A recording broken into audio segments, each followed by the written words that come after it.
This video is brought to you by patreon.com/worsttake. Get access to exclusive live streams and Discord servers, on-screen shoutouts, and early access to some videos when you join now. Help make sure that we can continue to make content like this by supporting the Patreon. Links are in the description down below.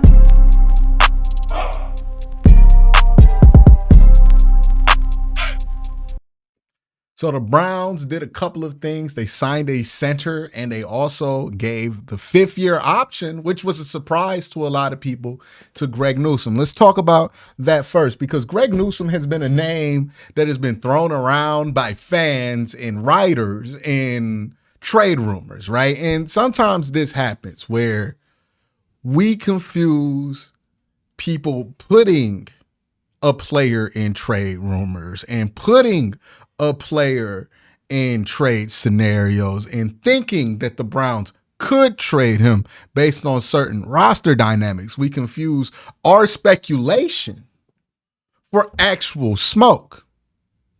This happens a lot, right? We might speculate on Jed Wills, right? The Browns might not want him. They might want to move off of Jed Wills. Why would they want to stay with him?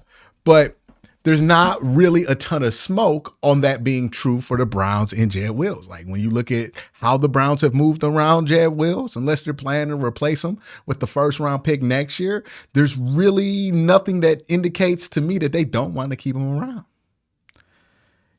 Greg Newsome was another one that was similar like this to me, where people were speculating it. And I think it was fueled by the fact that people were upset at Greg for not having a great playoff game. And I think he became who drew a ton of the ire from a lot of fans of that disappointing performance, which is ironic to me because there is somebody in that game who threw 2 pick sixes that tends to get none of the ire from that game. But that's a whole different topic in a whole different discussion that a lot of people aren't willing to have.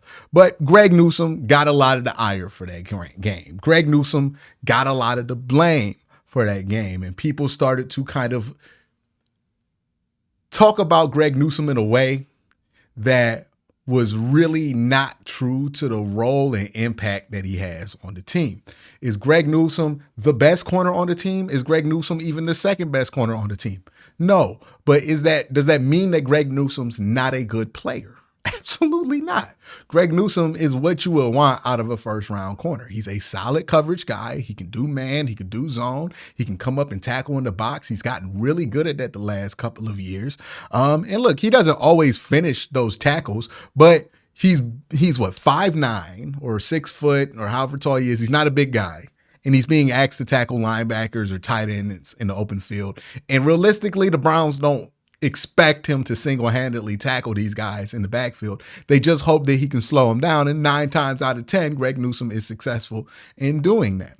And I think that led to a real discounting of Greg Newsome's contributions, right? The playoff game, for some reason, people get mad at him for celebrating, despite the fact that in a Jim Schwartz defense, everybody is literally required to celebrate after every play that they get, or else it's deemed a loaf. But for whatever reason, a lot of people didn't like Greg Newsome, and a lot of people expected the Browns to trade Greg Newsome. I never thought that this made sense because the Browns are in win-now mode.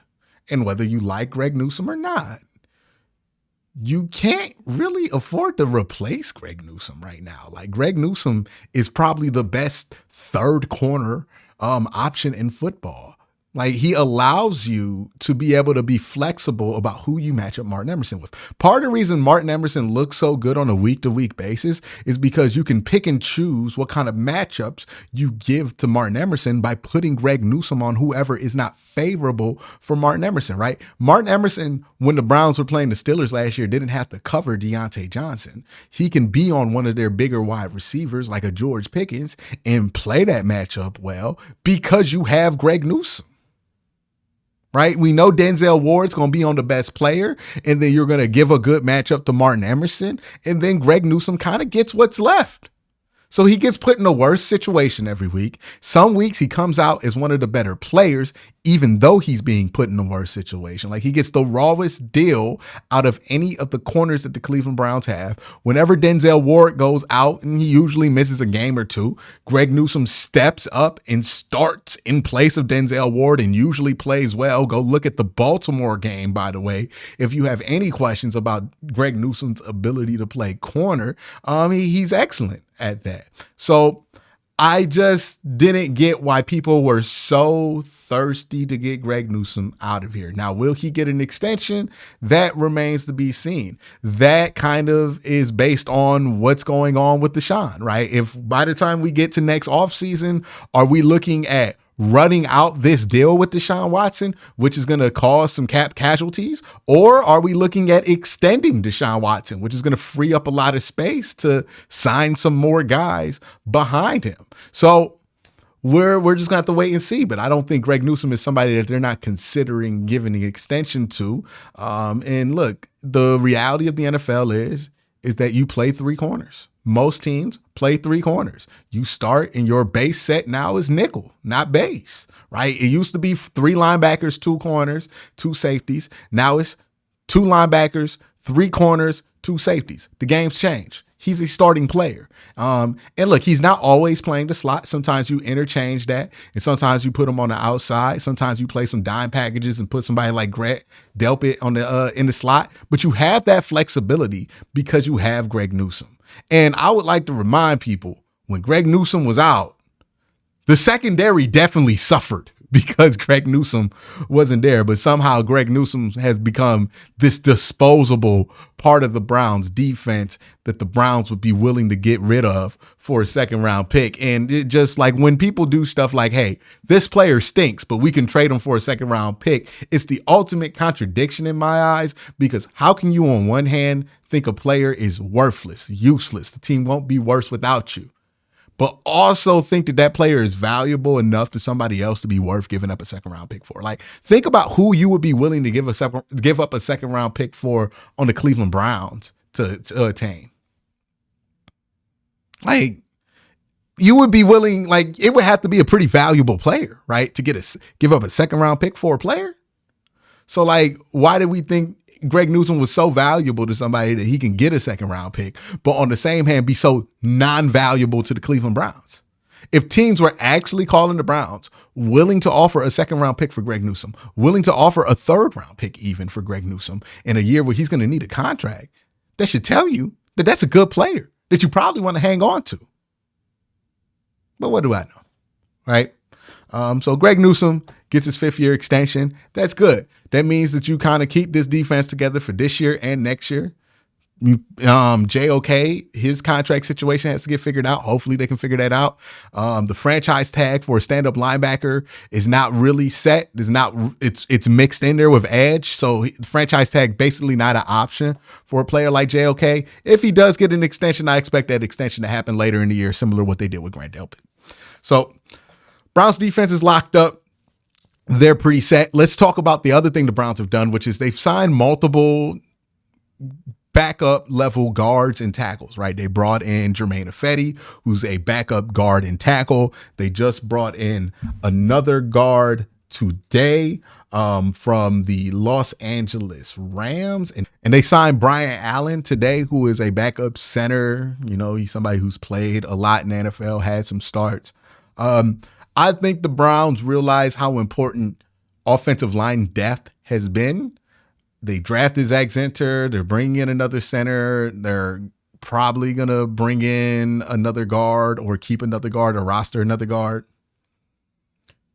So I think the Browns made this signing because they just want to have that extra offensive line depth, and they want to have it be veteran depth, right? They want to make sure that they're not put in a situation to start a bunch of rookies or second-year players. They realize the importance of the offensive line. They want to keep Deshaun Watson clean. They want to keep Nick Chubb clean when he's out there running the ball. They want to be able to dominate on the line of scrimmage, and they know that they didn't do a great job of dominating the line of scrimmage in parts of last year offensively. So they want to be able to make sure that they can do that, and I see Brian Allen as another signing to help them secure being able to do that. So I like the signing overall. As far as Greg Newsome getting his 5th-year option, it's expensive, but if you look at it, not as a slot corner exclusively, because he plays more on the outside than he does on the slot, right? Like, that's just the view of Greg Newsome as an exclusive slot corner is crazy to me, because Grant Delpit almost plays more slot snaps than Greg Newsome, but he's the 3rd corner, right? And the league is at a point to where a lot of teams are going to run 3 wide receivers. They're going to run 11 personnel. To counter that, you're going to run nickel. You're going to run 3 DBs out there. So yeah, it's slot corner, but it's not really slot corner anymore. It's a more important role there. That's why they want Greg Newsome there. So they need 3 starters at corner. They feel like he's a high quality starter at corner, and they believe in him. And I think that that's the right call with Greg Newsome. So I like what they've done with this, these 2 moves, these 2 post-draft moves. And I'm happy that they did give him the 5th-year option, because I think Greg Newsome has been worth that 5th-year option. And it's worth asking. I think they've had 2 first-round picks. They've exercised the 5th-year option on both of them, Jed Wills and Greg Newsome. I think from now on, we should pretty much know that if the Browns get the 5th-year option, like, outside of that player being extraordinarily bad, they're probably going to do it. So it's worth noting that whenever this comes up. And then for us, it won't come up for another 5 years. So this is the only 5th-year option we got to worry about for half a decade. So that's my thoughts. Let me know what you guys think in the comment section down below. Y'all have a great day. Have an even better night. Peace.